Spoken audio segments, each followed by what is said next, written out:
All right. Yes, I'm super excited for this. And I'll tell you why. There's a couple of reasons. First of all, like Amanda's like one of my favorite people. Amanda Zito is here with me and I'm with her, right? Like I'm Glenn Stein, just in case people are going to be watching this that don't know me, right? Like I'm Glenn Stein, Realty Executives in Villages, also coach for the Tom Ferry organization. Amanda is like queen of real estate. If you don't know Amanda, she's the queen of real estate in California. And like for my channel, and Amanda, you know, something we've been talking about for several weeks is, you know, really comparing different markets. We know there's a lot of influx and outflux, people moving from California, people doing different things, that type of thing, and then moving into Florida. And we're seeing our own share of different things here. We'll talk about that. But Amanda, you're in. Tell us about Amanda. Tell us. Okay. My name is Amanda Zito. I work with Main Street Realtors out of Rancho Cucamonga, California. That's about, let's say, an hour east of Los Angeles. I'm in San Bernardino County, and I'm central to serving 4 different counties. So we have a nickname out here called the Inland Empire.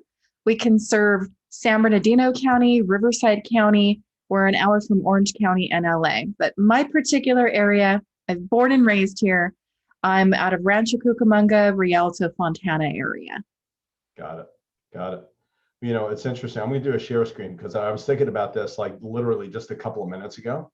And I was thinking, you know, we've got to look at, I want to look at where we should probably pull that up on maps somehow, Google Maps. We should probably do that.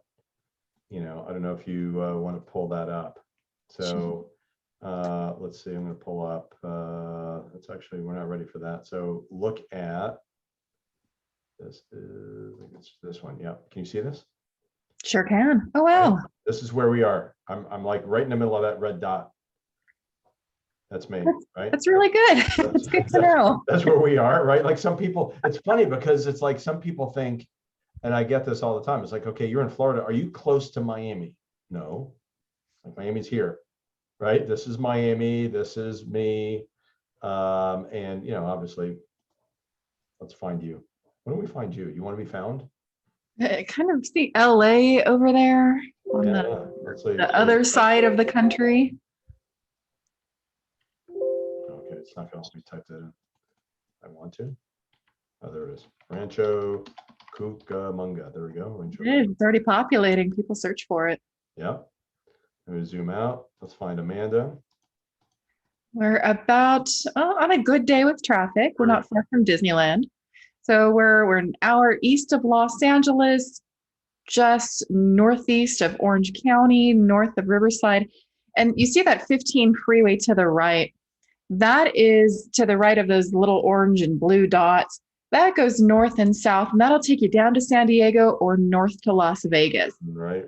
So I'm right in the middle of all the commuters, the mountains, Big Bear, the wineries. It's a great place, and we're getting a ton of people migrating over from Los Angeles, more than we've ever seen. Why is that? Affordability. For what you can sell in Los Angeles, a tiny little 1-bedroom studio, 2-bedroom, 1-bath, you can buy a huge house out here with land and still be within a driving distance. So what kind of price difference? What are we talking about? Like, you know, what's a typical house sell for in LA? Like give me an example. That's not my market, but I can tell you that I'm receiving buyers on my listings that are selling properties that are $700,000, $800,000, $900,000. And they're buying down. They're buying properties over here for $400,000, $500,000, and $600,000. Bigger too, a lot more. Right. Yeah. Okay. That's kind of similar. You know, that's what we're seeing too. It's like, I think there's movement from California. You know, some of it's politics, some of it's taxes, some of it's people. And you brought this up a couple of weeks ago. You know, people just being tired of being locked down or whatever. You know, there's some of that stuff going on. So we've gotten like here in Florida, I'm noticing, you know, typically the migration pattern is typically east of the Mississippi. So it's typically, you know, Michigan, it's Indiana, Ohio, Pennsylvania, the Northeast, We get some people that are from, South Florida that will move to our area in Central Florida. But, maybe I remember maybe one or two people per year coming from someplace out west, and it could be Alaska. It could be, it's the one-off. But now it's pretty regular. Like what I'm noticing, and some of the people are going to be watching this is being recorded. I'm normally live, guys that are with me, but for the people that are going to be watching this, that there's going to be some people that are from the West Coast. We're getting more and more people, I'd say several times a month now, people coming from the West Coast that I'm aware of, that and I'm not officially tracking it. So it's interesting, the whole migration thing. Where are people, you named where people are moving from to your area. Where are people moving to? See, that's great. That's a great question. The buyer profile, so the buyers coming to our area are coming from LA. The sellers who have been here forever. My parents, I'm third generation here in the city of Rialto. And so anybody who's usually 55 and older are leaving California. 80% of my sellers are leaving California. They're going to Tennessee, Florida, Texas, Idaho, Montana. I have two right now, Tennessee and Montana, which is huge. And they're just on their way out. So okay, all right. But that's that. And is it any other reason besides what we talked about? I mean, politics, taxes, board, what's going on? we just hit a record gas price last week for $7 a gallon. What? That was Northern California. It's only What? $5 here. It's $4.99 here if you get the lower unleaded version. $4.99. Yeah. Wow. It's fun. It's funny. It's a matter of I talk to a lot of people, a lot of my coaching clients, a lot of my agents in my own office, and we talk about perspective, right? With perspective, and that gives you a lot of perspective. And even in some other countries, it's more expensive than even in California. Right? So a piece of it's politics. A piece of it is there's families that are moving too because they don't want to deal with the governor. They don't want to deal with some of the policies and the redistricting that's happening. Another reason that people are leaving California is affordability. The Inland Empire right now is #1 in the nation for inflation. And we're just getting started on inflation. People are barely feeling it.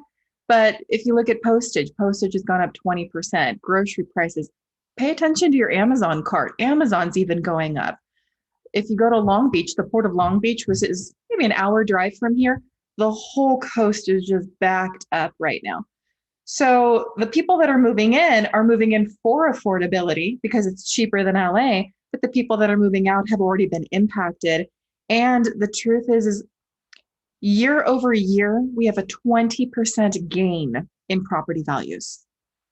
20% gain. People are walking away with $200,000 to $300,000 in equity when they sell their property here. And that's why they're taking it over eastbound. They're able to downsize, get a nice little single story, low maintenance, sometimes pay cash for it, sometimes do a reverse mortgage purchase, and then take their pension from California and live a good life. So it's interesting. So you're getting a lot of people that are staying within the state. They're moving from, closer to the coast, or maybe Northern California, or even San Diego, and then they're moving east to your area, which is going to be more affordable, or they're moving out completely and they're going to more affordable areas. They're taking their equity because of the appreciation. We've got a story too. And I've been telling the story for the last 18 months about where our market has been and where it's gone, where it is now and where I think it's going. Let's talk about that in your market. What can you say about where it's been and where it is now, and where do you think it's going? There's so many dynamics, Glenn. There's a ton of dynamics at play that I don't think we could even cover in this meeting. Not only have the property values increased 20% year over year, and we have historically low inventory, the builders just can't keep up. So that's a piece of it. Last January of 2020, Governor Newsom passed the Renter Protection Act, which if you're a renter or you're in that market, and there's a big population in California that is just rentals, it was not landlord friendly. So in January, we started to see an influx of properties hitting the market where landlords said, hey, I'm going to take my money, I'm going to 1031 it out of state, go buy something a little bit more affordable. And then the pandemic hit. We had the eviction moratorium, which was extended with the forbearance on top of it. And there's a city not far from here, Moreno Valley, which is also one of those affordable cities that the San Diegans come and buy in.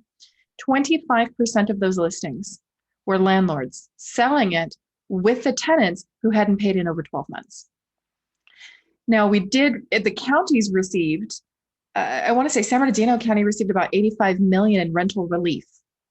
And that's so the renters can go and get some rental relief, help out the landlords, because you got to look at the landlord profile. It's not these big bad corporations, LLCs that are trying to hold people down. It's ma and pa. It's a second home. It may be the family home and they went and bought somewhere else and they can't carry two different mortgages. So we saw landlords trying to dump properties. We saw buyers trying to come in, but we still have a housing problem because 50% of the listings were down. So it was just this mishmash of chaos that we really hadn't seen since the Great Recession.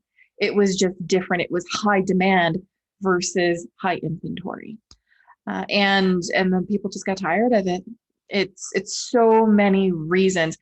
We also have a second market, which is those that take in that 300,000 in equity, not just 1031 exchanging it, but saying, you know what, I'll keep my roots here, but I'm going to go buy a second home out of state. Where can I take this equity and get my foot out of state until I'm ready to go? I get a new job. I get my family positioned. We find out where the schools are going to be because that's the hardest part of relocating. All right, I take that back. The hardest part's getting a U-Haul right now. It's like 1,000% difference to get a U-Haul in California. I want to talk to you about that whole process. We've talked about this in the past. Like that's a whole thing. Like by the way, if you're thinking about right now, so I get some people that are obviously on the West Coast or in California, and you need some assistance in obviously selling your property in California, or you're planning on buying in California, or guess what? You just need, I don't know how to get this done. Amanda's the queen of getting that done and knowing how to get you from point A to point B because she understands it completely. She's done it. She understands it. She's helped people tremendously. Yes. So California, Texas, baby. So we're them too. So, and by the way, if you guys have like questions or comments, this is being recorded, but we will respond. So leave your comments. That'd be great. You could also text us. Amanda, what's your phone number? 949-486-9486. And mine is 352-572-3796. Text me. You can text us with questions, right? Like anything you guys need, just text us for sure. So you mentioned something about 1031 tax exchange, and funny enough, in about 3 weeks, I'm doing a video on that. I'm doing a live, and I think it's 3 weeks from today. I think it's the 11th or the 18th, I forget which, of December. Doing a 1031 tax exchange thing where I think it's super important right now, especially with all the tax information that's going out there, the amount of equity that people have, and they want to preserve it, going from one place to the next. So how much inventory? You also talked about inventory. So how much inventory do we have right now in your neck of the woods? I was looking in my area, by the way, this last week, we've taken a jump. I don't know if you've seen this. This is what we've seen. We've seen a jump up in demand this week. So we've gone from the villages, which isn't, look, it's a smaller market. We're going to look at the numbers in a minute. I'll do a share screen with you, but we've gone from like 80 to like 69. That's where we are right at the moment. That's what's active at the moment. So it's like, and that's probably about 2.5 weeks to 3 weeks supply of home right now. So what are you seeing, Amanda? We're seeing a little bit of a lull. Some of the boomerang buyers are starting to come back where they just got discouraged. They had buyer fatigue. I'm seeing less offers per property. However, it's still pretty strong. It really is. We're just down on inventory. We're below where we should be for even a decent seller's market. It's an extreme seller's market. And I do have some graphics that I can share that can be a little bit more assistant to that. You mind if I share a screen? Sure, do it. All right. See if this will work. Perfect. There's the Google. Let's head on over here. So here's Rancho Cucamonga, and it's going back for 2018. This is just the inventory. And you can see all the way to today, we're still down, historically low. This was December of 2020. We even had more inventory when it was extremely hot a year ago. And so today it's down. We're seeing sellers have more confidence to go into the market, but they're in the middle of preparing their home. And then we've got the holidays that are coming. So holidays for me, my experience has always been a fantastic time for my buyers who just got beat up throughout the year. Come back in the market, jump in, and you'll be able to get a property a whole lot faster. So you know what I love about this, Amanda, is that it's very interesting. This is very similar to what we've seen here in the villages and a lot of places around the country, where you look at, 2019, we saw an increase in inventory. Interest rates were up, and then they went, there was there was a big drop in interest rates some early part of 2019, I believe, first quarter. But we saw some inventory accumulation. And then after that, obviously, then things went downhill on inventory. So less and less inventory right down, looks like a set of mountains. And then you're looking at, look at 2020. We saw a little bit, actually middle of 2020, you saw a little bit of a increase in inventory there, right? Just a slight bit. These were the people that were coming right back into the market. And, we were six months into the pandemic at this point. Mm-hmm. And it was right before the next resurgence where we had to do another shutdown. And this is right about where that shutdown happened. Again, they locked us down in January, and we've had to deal with that. We've been locked down so many times here in California that this is where you saw that dip in inventory. And then right around March is when they started passing the vaccines out. But you can see, even with the vaccines and the seller confidence increasing, we still don't have a whole lot of inventory. Yeah. And so we saw a little bit right here in October. These are the sellers that were getting scared. They're getting scared that, oh man, the bubble's about to pop. I don't know what bubble they're talking about, but it's a mindset. This is where you watch MSNBC or CNN and they're saying, oh, it's too hot, it's going to crash. And they're like, well, let me get as much money out of this as I can. Watch nothing. Yeah, I know. Amanda, you want to know what's going on in California? Amanda's going to tell you. Here we go. It's right back down again. But I'll tell you, even though we're in November, I have a list of sellers that are preparing the home right now, texting me on a daily basis. I need a painter. I need a handyman. I need drywall, because come January, they're ready to put that property on the market and get going. So that's our inventory. And this is pretty standard throughout any of the cities. Mm-hmm. Our days on the market, just average days on the market, they've upticked just a little bit, but not a whole lot. You can see even through 2020, here's our pandemic.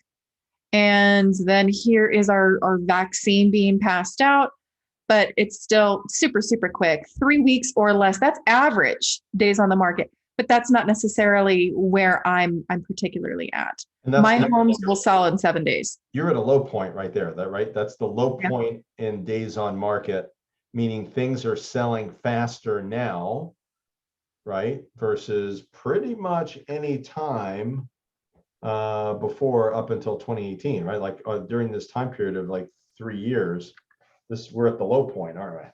So we're getting the most amount of money in the least amount of time.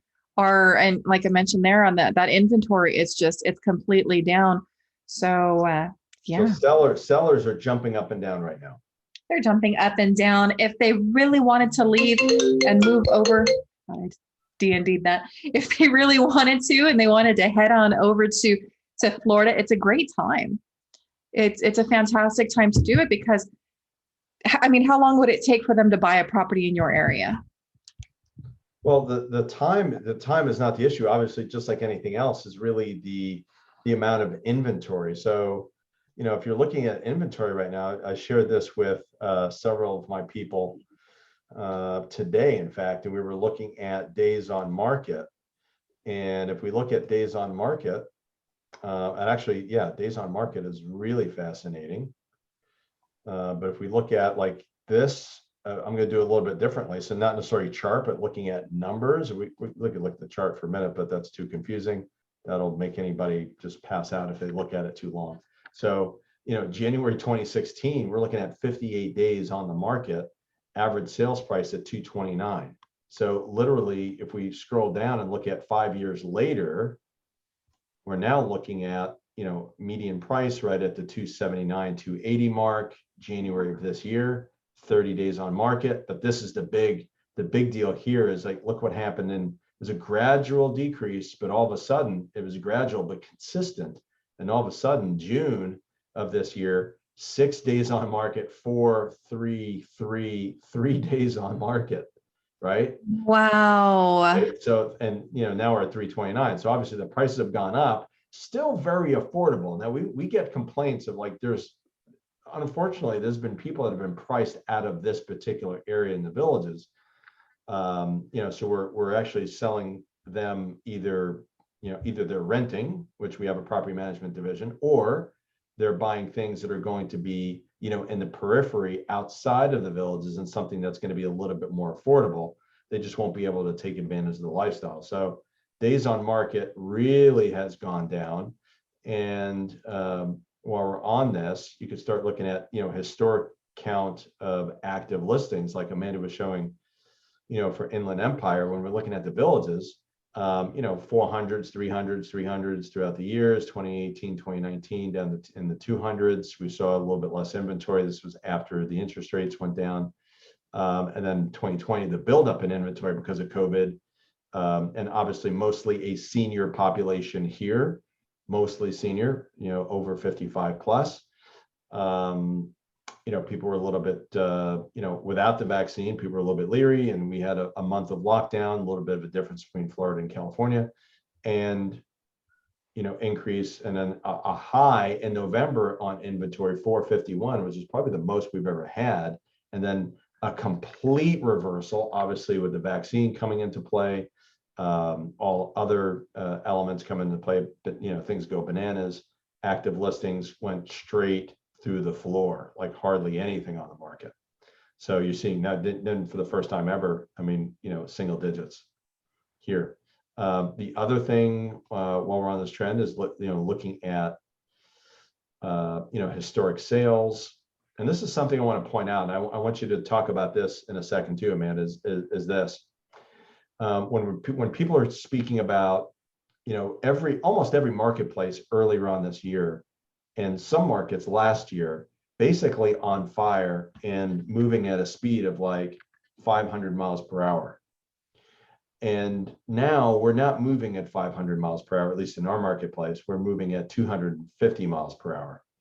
And the way to look at that is, okay, look at these months here: March, April, May, June, July, 260, 240, 282 units per month. These are all record numbers for this particular marketplace in the Villages, Florida. Then July, August, September, we've seen a decrease. So we were talking about a significant drop from 282 all the way down to 165. It makes everybody, it's almost like turbulence on an airplane when you drop 500 feet and everybody, loses their lunch. They get really, really nervous.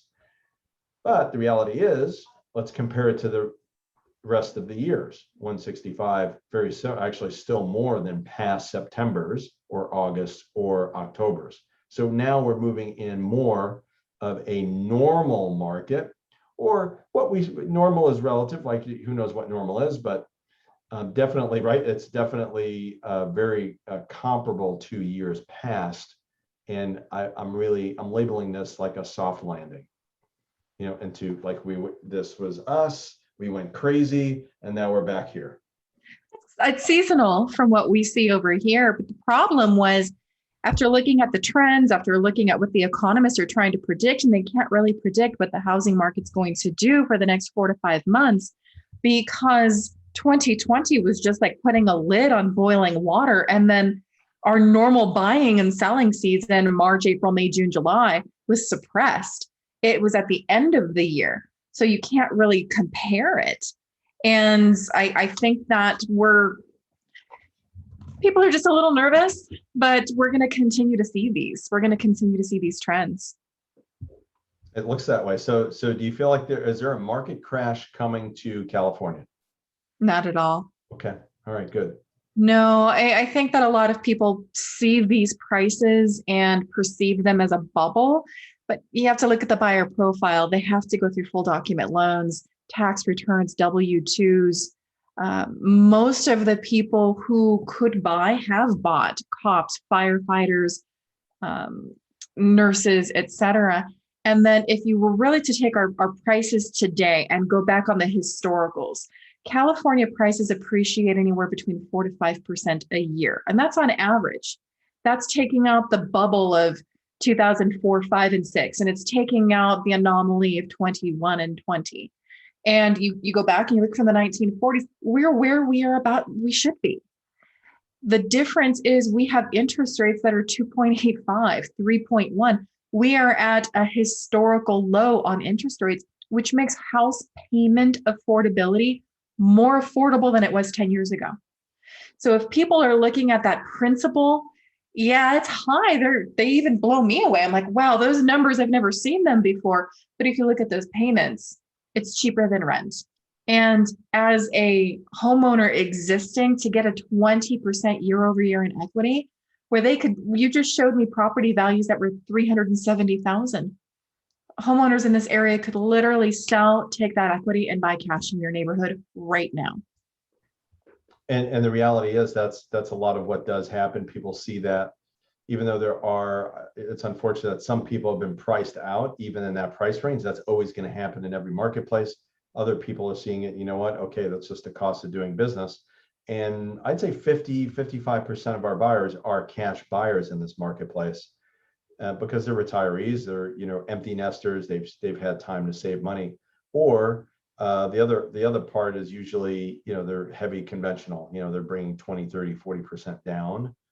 There's very few FHA or VA buyers here, very few. Wow.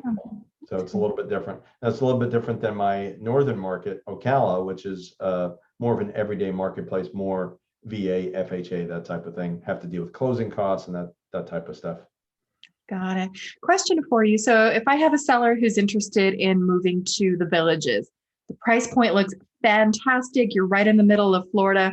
What's the lifestyle like? So the appeal to the Villages is that there's literally 2,000 plus clubs and activities here in this community. What kind of club? We've got California club and we've got Florida club. All of it. There is a Florida club and a California club and every state in the Union club. And I'll tell you this, here's an interesting story. This is the perfect thing for this video. I wouldn't even think about this. I've got an agent. She moved from Palm Desert, from California. And she joined me about 60 days ago. Shout out to Joy Farrington. I'll tell you that she belongs to the Pan Am Stewardess Club. Oh, wow.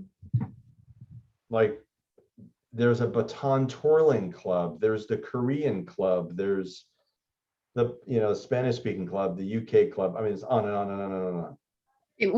We can't blow past that. How do you know about the baton twirling club? Well, if I told you, then I'd have to quit the business. No, it's like, no. Well, there's a lot of other clubs that we're not going to talk about on this video, but that's the Ocala market, not the Villages market. No, it's the Villages market. Oh, wow. Oh, yeah. There's activities. There's a lot of stuff to do if they want to. How far from the ocean?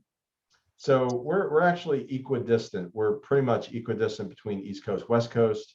What happens here is you've got enough here to keep you entertained, but if you're looking for extra culture, I was thinking about doing a video on this recently, is in Ocala, there's a very small but nice museum, the Appleton Museum. There's the Ocala Civic Center, or a Civic Theater rather. And then we're literally, and the way Villages is moving, by the way, Villages the developer is building about 300 to 400 homes a month. Wow. And it's growing south and moving along the turnpike, which actually leads to Orlando. So they're about, in the southern end of the villages, they're about 35, 40 minutes drive to Orlando. Oh, wow. Okay. So probably the biggest airport, Orlando. Tampa's about an hour and 15, hour and 20. And to the coast, probably the best beaches to the east would be Daytona, which is a straight shot, through the Ocala National Forest. Would be like probably an hour and 15-minute drive. And then it's a little bit longer for nice beaches on the West Coast, because I don't think there's great beaches due west. You have to go a little bit south. You have to go to like Clearwater and Tampa, St. Pete, Sarasota, Anna Maria Island, beautiful beaches there. That'd probably take you about 2 hours. How about shopping? Shopping. Well, what's fascinating about shopping is that Orlando is probably going to be the best bet, like Mall of Millennia. Shopping is 35, 40 minutes that way, or you can go to Ocala. But then again, most of the shopping nowadays is done by Amazon, right? It's like, unfortunately, that's a thing, right? So, and let's talk about Inland Empire. Let's talk about that. Here's my question. Somebody wants to move to your area. What is it that they need to know? Be prepared for that hour drive. If you're looking to go to the mountains, it's going to be an hour. The desert, the beach, Disneyland, LA, San Diego is going to be a couple more hours. 3 hours to San Diego, 3.5 hours to Vegas. Right. But you're going to get a whole lot more. You're going to get a lot more house. You're going to have more rooms. You're going to have more personal space. And I think, I know based on the statistics, like National Association of Realtors came out and said that people love where they live more after COVID. And those that don't, move quickly because you're confined. You're confined to your space. You're going to know, do I really like this lifestyle? And what we found was kids needed to be homeschooled. They needed their own space. But parents were going crazy. They needed backyards. And that's not what LA was. So if you come out here to the Inland Empire, your weather is going to be in the summertime, probably 100 to 105. In the wintertime, 48, 50 is probably the coldest. But if you really like the snow, it's not that far to get to. We have wineries. We're getting a Top Golf, which I'm so excited about. I'm waiting for them to finish a Top Golf. It's so awesome. I went to one in Virginia when I was visiting Virginia. You literally can just sit there, have a drink, and hit a bunch of balls. And it's great. It's so much fun. You don't even have to know what you're doing. It's crazy. I need to go get a live because I haven't been, and I've heard about it. Everybody I know has been. I'm the only one who hasn't. I've been invited and haven't gone. You got to go. You got to go. It's a blast. And so here in San Bernardino, they are building one. They're bringing one in. It's probably 2 years out. We have a ton of new homes that are being built, but because of just the problems of transportation and getting the materials out here, the cost of it, it's taking a lot longer. Something sneaky that is happening that people should pay attention to, by the way, I'm going to sidetrack. I'm done for that. But for new builds, make sure you're locking in on your purchase price because they're starting to throw clauses in there that if the property doesn't appraise, then the buyer pays the difference. Or if it's too long and the values have gone up and the cost of materials have gone up, the buyer pays the new price. And so if you don't go in with representation or an attorney, you could be really subject to some hardcore penalties there. But I'm going to go back real quick. I had a question for you. Here in California, I was just talking about weather.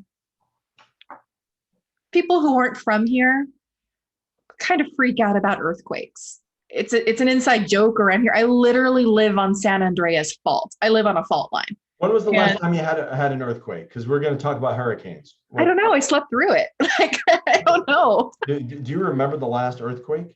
Oh, man. That I physically felt? Probably sometime last year because I was inside the house during COVID. But, we can hit a 4.0, 4.5. And he was like, oh, did you feel that? It's something to talk about.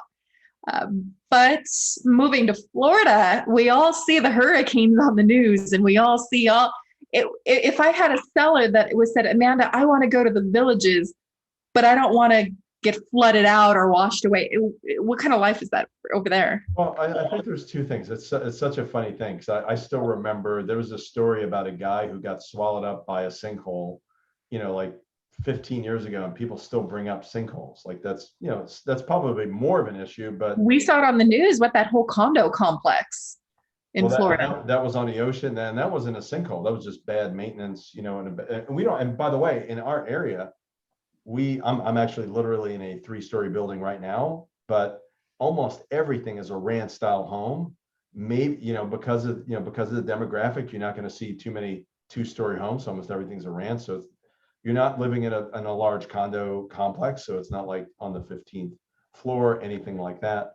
And on top of it, what's interesting is we're located, as I showed you before, we're right in the middle of the state. So they did research on this. This was, I don't remember which hurricane it was. It's probably sometime after, it was probably 04, 05. They did research that if a category 5 hit the closest point in Florida to us, it would be right around Daytona Beach, Ormond Beach, that area. And that came straight for us. They wouldn't evacuate this particular area because we're so far inland. So by the time it hit us, it'd be like a category 1 or a tropical storm. So we're actually in the safest spot in Florida, being right in the middle, equidistant to the coasts. And on top of it, the last time we had a hurricane a couple of years ago, and the worst thing that happened was there was flooding, but it wasn't flooding like Katrina, New Orleans flooding. Like that's not what we're talking about. There was flooding in the low-lying areas, and people, I can't say there were that many people in this area, if any at all, that had to be evacuated, maybe a handful, but it's really actually the safest spot. And I can tell you, I think New York, New Jersey, Houston, New Orleans have seen more hurricanes than what we have seen in the last 15, 16 years. Wow. So it's really overwhelming. What is summertime like? What kind of weather extremes do you experience? It's hotter than a mother in the summertime. Okay. Right. It's hot. It's humid. Actually it doesn't get, I take that back. We're probably 91 to 95 degrees in the summer, but the humidity is pretty high. Most people get used to it. And we have air conditioning, by the way. So that's good. And running water. So that's helpful. It's important. And what I've seen is a lot of people do get used to it. And right now, this is the best weather.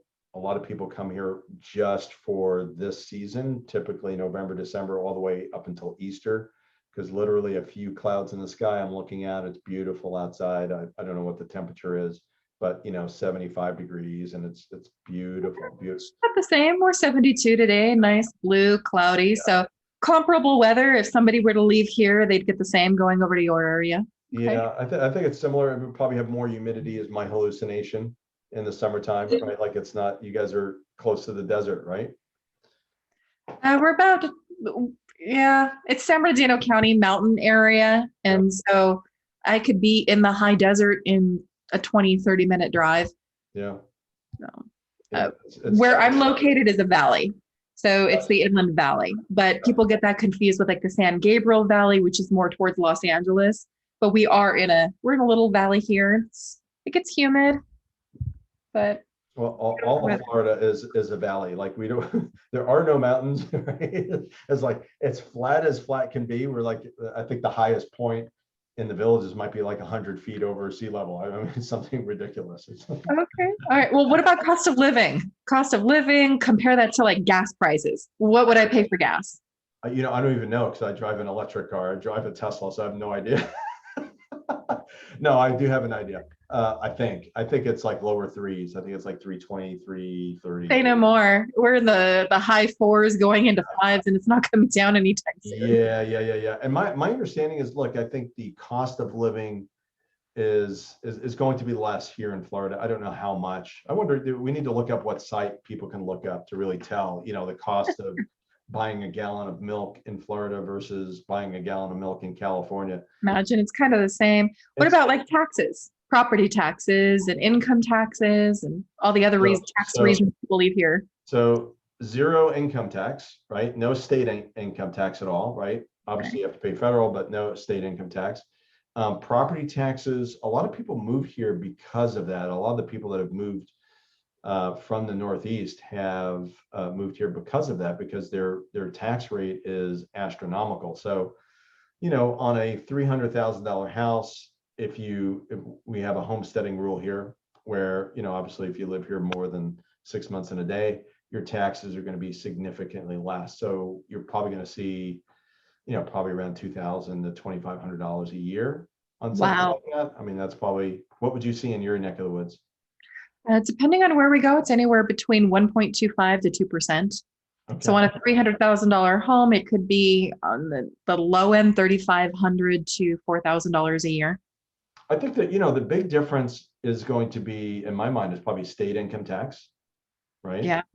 State income tax and the price, right? The prices of homes. I think that's going to be where the biggest difference. I think you nailed it right on the head, which is, you can sell your home in California and buy something here and put some money in your pocket.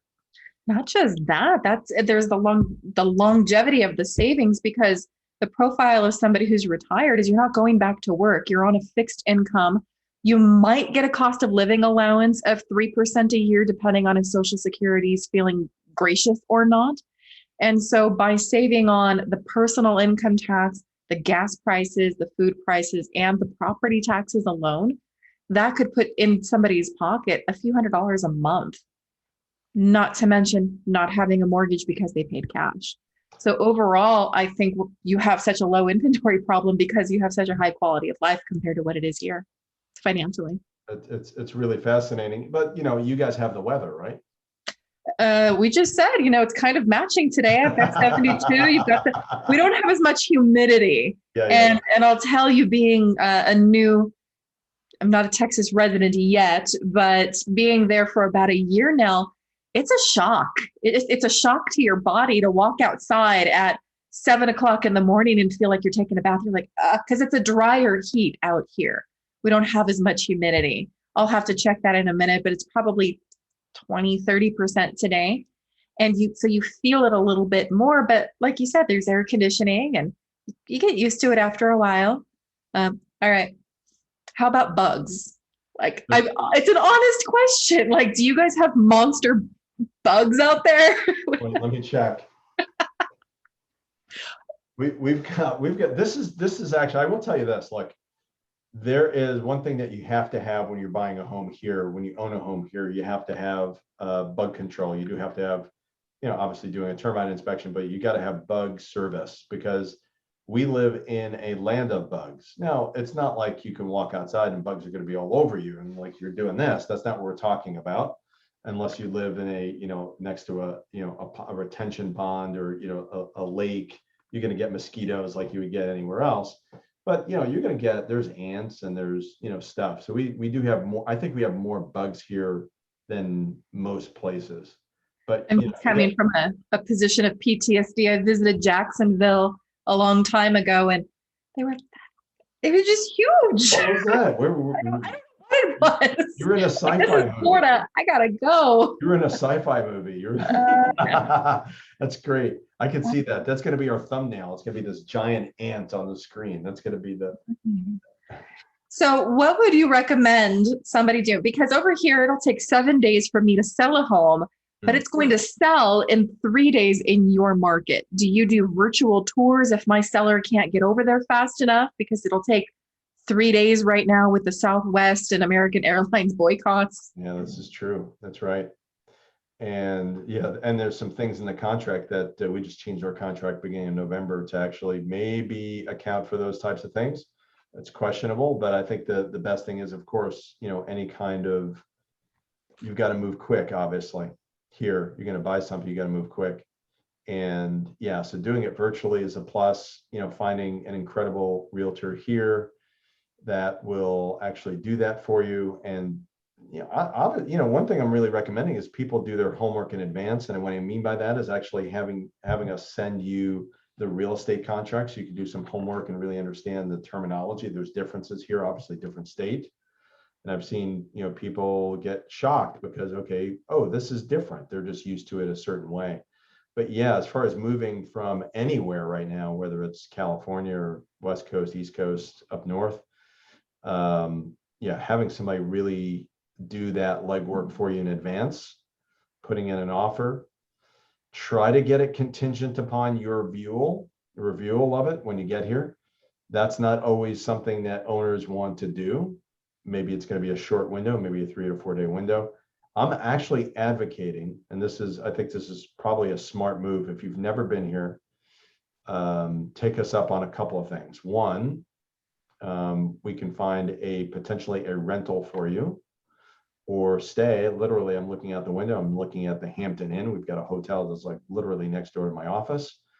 And, we're actually going to start something new. I haven't really officially announced this, but we're going to do a tour of the villages. I actually have a bus in my company here, and we're going to do a tour of the villages. So actually tour the place, understand what you're buying, understand the marketplace first.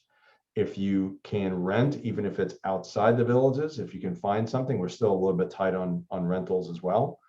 I'm actually advocating for that. So you don't have to buy something that you don't want, or worst case scenario is, buy something you don't want and just be here. And then you're going to sell the darn thing. And at least you're local. And that's what I'm advocating, especially for the people that want something special. They want something on the golf course. They want a little bit of a water view, which in our world, water view could be a retention pond with some ducks in it. And I'm not joking about that. That's like a real thing. I mean, it's just like, a large, it's pretty to look at, but it's that, but those are the premium properties that will typically go for 600, 700, 800 plus. And inventory is incredible. Everybody's looking for that. So if that's you and you're looking for something like that, get here first. And it doesn't matter, buy a patio villa, buy, a courtyard villa, buy something small that is not what you're looking for. And then you could always rent it out for season or just sell it later on. From your experience, Glenn, you have buyers that probably reach out to you first before they've listed their property in another state. And what do you advise those buyers? Go and list your property and then call me back, or go shopping first and then list your property? What do you advise? So you're talking about people that are coming from another place. Coming from another state like California. Here. Well, look, if you could buy cash, a lot of these people already have cash and don't have to sell their home, or they can take it, take some equity out of their home. They can do, one of the specialized products on that and actually take that equity and buy something here, the equivalent of a bridge loan type of thing. That's going to be one option. The other option is either pay cash, or if you can't do either and you've got to take the equity out and you don't want to do it that way, you want to sell your place first, that's going to be, making sure that you do some kind of post occupancy on your place wherever you're coming from, and make sure you're able to stay after closing, and then you have cash and then buy something here. Most of the people that are moving here don't have that issue. Most of those people have some kind of equity somewhere, some kind of dollars, sitting in some, bank account or financial institution where they could just pay cash and then sell their place later.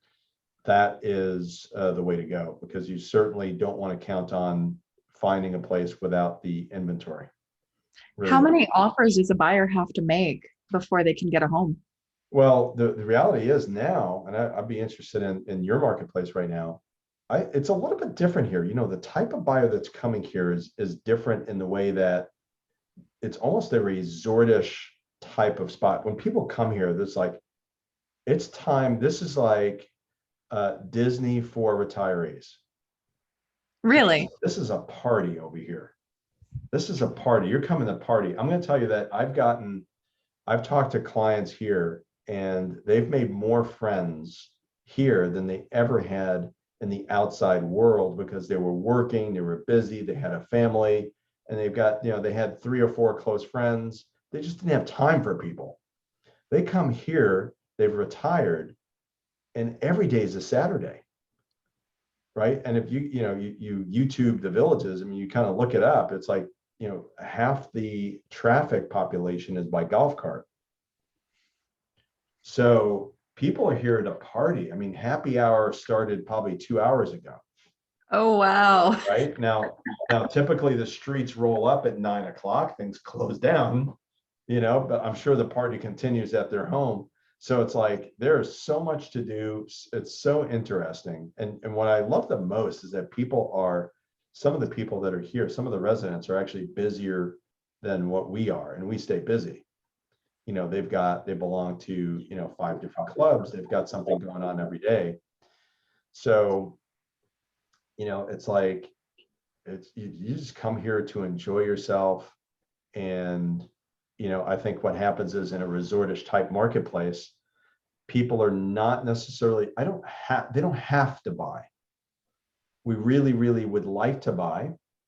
And as a result, after they get educated, I think typically most of the people know that they want in, they're ready to go, I'm ready to retire. What's the price? I'll pay it, they go. Sometimes people they go against the grain. They don't necessarily go with our advice, which I think is, I never understand that. Like, if you're going to hire a professional to do something for you, you should actually pay attention to what their words of wisdom is and are. And sometimes they don't listen, and then you're going to see them, make 3 or 4 different offers, and they're going below asking. But with the numbers that I've shown and we've shown, your market's the same way. Low inventory, still decent demand, good demand, strong demand, interest rates still low.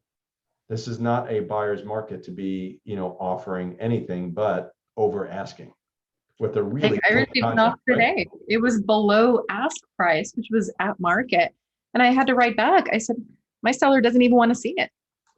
Don't just tell your buyer we're not interested. I have been authorized to reject anything below list price. So how many offers? What's the, we've heard the quote unquote horror stories, not just California, this is around the country, of 50 50 offers, people having to look at make offers on 50 different homes, and they don't get it, blah blah blah. What's the temperature now?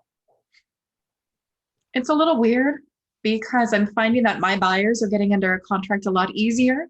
We're only having to offer on 4 to 5 different properties. And simultaneously, I listed a couple of properties last week. One of them had maybe 5 showings, but 3 made an offer out of 5. And then another property, I had 15 showings and I have 5 offers. So we're seeing less offers per property, but we're still seeing really strong offers that are coming in because, like I showed you, it's low inventory. So I think people are kind of stepping back from the market and wondering, is this hype? Is there going to be a bubble that's going to bust? What I'm doing is I'm calling all of my clients and saying, look, were you thinking about selling? It's still showing that we're strong for a demand. Were you thinking about buying? Buy now. Here's the difference. You're not looking at the principal. You're looking at that monthly payment. And 1% on that interest rate, if it goes from 3 to 4, is 10% in buying power. People will say, well, the market's going to crash. Look at the past 6 recessions. 6 recessions going back to the 80s. Yeah. Market only came down twice. One of them was in 2008, and that was because of real estate. And the other time, the market only went down 1.62%. So if you look at that median price of a $500,000 property dropping down 1.62%, you're trying to save $7,000 versus lose $50,000 in buying power. It's just math. Get in. You're not an investor. You're buying your first property, which is what my market is. And if you're a seller, what are you waiting for? Really, what are you waiting for? You're retiring. Taxes aren't going to get cheaper. Gas isn't going to get cheaper. All the indicators are, out of the 6 different types of inflation, we've got 3 right now. Go to Florida. Go enjoy the good life, because apparently everybody's partying in the villages all the time. Really, they are. Every day's a Saturday. Every day's a Saturday. It really is. It's funny because a lot of my agents will do an open house, and they'll get traffic on a Monday, like everywhere else. You've got to do your open houses on Saturday, Sunday. It's like, no, it's crazy. And and we're actually in that weird time, like you said. It's not a balanced marketplace, but it's a particular environment where it's a good time to buy, and it's also a good time to sell. I do think so. And I think something else that's happened, because looking at those indicators of year over year, 20%, 17%, the buyers can't compete anymore. They've maxed out their loan limits, their VA and their FHA loan limits, and the housing crisis for the entrance market has surpassed those loan limits. And those buyers don't have the cash difference. However, in January, we've got loan limits that are increasing. I haven't seen the numbers yet, but I'm hearing conforming loan limits are going to increase by $50,000. FHA loan limits are going to increase by $50,000. And that's just going to reinvigorate that first time buyer entrance market in January. As soon as that happens, we're going to see it catch up again. And so we always have that lull in fourth quarter. And that's when I tell all my clients, jump, do it now. And then January, it's going to go right back up. Yeah. Well, this has definitely been the California versus Florida real estate video. I love it. You know, for anybody that's doing any kind of business in California, you need to connect with Amanda, whether she can handle it in her area or she can find somebody wonderful in California, around the country. She's the person. Obviously, I'm in Florida. So Amanda, where do you want people to find you? Find me on social. Find me on Facebook, Amanda Zito. You can find me on Instagram. It's probably the best way to be able to find me. If you want a website, learn a little bit more about what I do, amandazito.com. That's Z as in zebra, ITO. Just look up Amanda Zito out of Southern California. I'm pretty much everywhere. I love it. And I'm Glenn Stein here, Realty Executives in the Villages. You can find me mostly on YouTube. And you could also text me and also leave comments. You have questions, please do that. Subscribe to our channels. That would be absolutely fabulous.